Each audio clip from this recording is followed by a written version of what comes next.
Welcome students, स्वागत है हमारे YouTube channel your success coaching centre में। मैं आज आपके समक्ष प्री बोर्ड का जो एग्ज़ाम हो रहा है उसी से संबंधित जो 8वां क्लास का जो हमारा साइंस है उसको मैं आपके समक्ष पेश कर रहा हूँ। और ये एग्ज़ाम अभी कल के डेट में ही हुई है। तो जो भी स्टूडेंट्स जिनको इनसे संबंधित जिनको लगता है कि वो एग्ज़ाम में अच्छा स्कोर्स करेंगे हैं उनको बधाइयाँ। और जिनको लगता है कि उनकी तैयारी अभी तक नहीं हो पाई है वे भी इसका सहारा ले सकते हैं और अपनी एग्ज़ाम की जो कमी है, एग्ज़ाम से संबंधित जो कमियां हैं उसको पूरा कर सकते हैं। और इसी को उद्देश्य में रख कर के ये वीडियो बनाई गई है।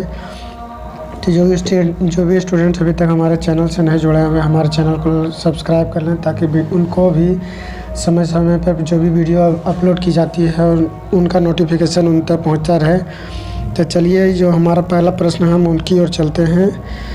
अभी थोड़ा आपको साउंड की समस्या आ रही होगी। वजह ये है कि बगल में भी जग चल रही है और जग की वजह से मैं वीडियो प्रॉपर अपलोड नहीं कर पाता हूँ। वजह यही है कि बहुत ज़्यादा शोर शराबा होता है और जब शोर शराबा होती है दिन भर होती है, रात में भी 12 बजे रात तक होती है। इसकी वजह से मैं नहीं वीडियो अपलोड कर पाता कभी कभी सही से।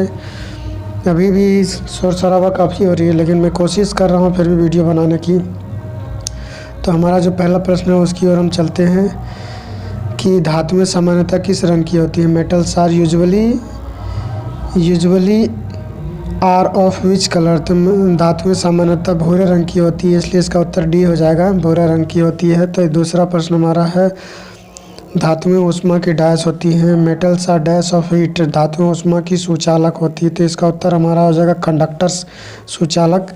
सूक्ष्मजीव कहाँ कहाँ पाए जाते हैं। Where are microorganism found. सूक्ष्मजीव कहाँ कहाँ पाए जाते हैं। तो सूक्ष्मजीव दुनिया में हर जगह पाए जाते हैं, पानी हो, हवा हो, मिट्टी हो, बर्फ़ हो, हर जगह। तो इसका उत्तर हर जगह हो जाएगा, उपयुक्त सभी जगहों पर। अगला प्रश्न हमारा है कौन सा जीवाणु दूध को दही में बदल देता है। तो which bacteria turns milk into curd. तो इसका उत्तर हो जाएगा लैक्टोबैसिलस। इसका उत्तर क्या हो जाएगा, लैक्टोबैसिलस। बी किशोरावस्था की उम्र होती है। What are the age of adolescence. तो किशोरावस्था की उम्र जो होती है, किशोरावस्था की उम्र लड़का और लड़की दोनों में अलग अलग होती है, लेकिन दोनों को अगर एक साथ कंपाइल करते हैं तो उम्र हमको 10 से 19 साल के बीच में प्राप्त होती है। इसलिए 10 साल से 19 साल के बीच में लड़का लड़की दोनों की किशोरावस्था की उम्र सामान्यतः मानी जाती है। और अगला प्रश्न हमारा है किशोरावस्था में लड़कों के उभरे हुए स्वर यंत्र का क्या नाम है। ड्यूरिंग इसका हो जाएगा during adolescence the raised vocal cord in boys is known as. तो इसका उत्तर हमारा है कि थ्रोट होगा। इसको थ्रोट कहते हैं, कंठमनी। बल का मात्रक क्या है, what is the unit of force. बल का सही मात्रक न्यूटन होता है। इसको कैपिटल एन के द्वारा निरूपित किया जाता है। जब एक वस्तु दूसरे वस्तु पर सीधे भौतिक संपर्क द्वारा बल लगाती है तो उसे कौन सा बल कहा जाता है।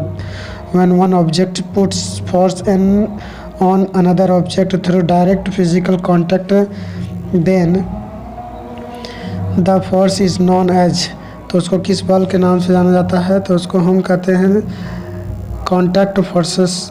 उसको सीधा याद रखिए कि उसको हम कॉन्टैक्ट फोर्स कहते हैं या संपर्कित बल कहते हैं। तो इसका उत्तर हो जाएगा संपर्कित बल। अगला प्रश्न है दहन के लिए कौन सी गैस आवश्यक होती है। Which is necessary for combustion. तो दहन के लिए सबसे आवश्यक होती है ऑक्सीजन की आवश्यकता होना या ऑक्सीजन की पूर्ति होना। एलपीजी का पूरा नाम क्या है। What is the full name of LPG. LPG का पूरा नाम लिक्विफाइड या लिक्विड पेट्रोलियम गैस होता है। जो जंतु अपने जैसे शिशु को जन्म देते हैं उन्हें क्या कहते हैं। इसका what are the animals that give birth to babies like themselves are called viviparous. उसको हम जरायुज कहेंगे। तो इसका उत्तर हो जाएगा जरायुज। अगला प्रश्न हमारा है कि हाइड्रा का अलैंगिक जनन क्या कहलाता है। हाइड्रा का अलैंगिक जनन the asexual reproduction of hydra is called budding. मुकुलन कहते हैं उसको।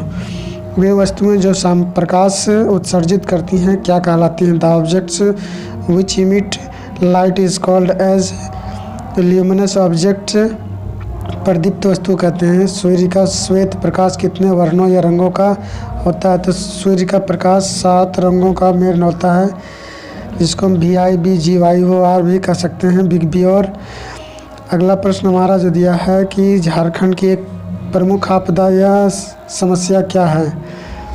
Which among of the following is the main disaster of Jharkhand? तो झारखंड में तड़ित या बिजली का गिरना एक प्रमुख समस्या, खासकर बरसात के समय में, और इसकी वजह से सैकड़ों लोगों की हर साल मौतें होती हैं।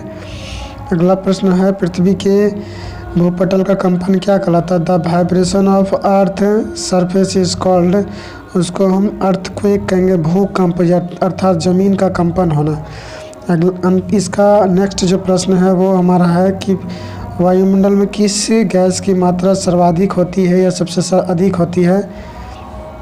The amount of which gas is highest in atmosphere? तो इसका उत्तर हो जाएगा नाइट्रोजन। 78.04% होती है। इसका उत्तर यही हो जाएगा। अगला प्रश्न हमारा जो दिया गया है वो है, हमें स्वच्छ श्वसन के लिए किस गैस की आवश्यकता होती है? तो स्वच्छ श्वसन के लिए हमें ऑक्सीजन की आवश्यकता होती है।